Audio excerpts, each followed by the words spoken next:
ಪೊಲೀಸರಿಗೆ ಸಿಕ್ಕಿ ಬೀಳಬಾರದೆಂದು ಖತರ್ನಾಕ್ ಕಳ್ಳರು ನಾನಾ ತಂತ್ರಗಳನ್ನು ರೂಪಿಸುತ್ತಾರೆ.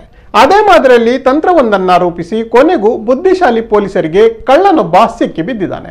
900 ಗ್ರಾಂ ತೂಕದ ಚಿನ್ನದ ಪೇಸ್ಟ್ ಅನ್ನ ತನ್ನ ದೇಹದೊಳಗಿನ ಗುದನಾಳದಲ್ಲಿ ಇಟ್ಟುಕೊಂಡು ಸಾಗಿಸುತ್ತಿದ್ದ ಪ್ರಯಾಣಿಕನನ್ನ ಇಂಫಾಲ್ ವಿಮಾನ ನಿಲ್ದಾಣದಲ್ಲಿ ಕೇಂದ್ರ ಕೈಗಾರಿಕಾ ಭದ್ರತಾ ಪಡೆ ಬಂಧಿಸಿದೆ.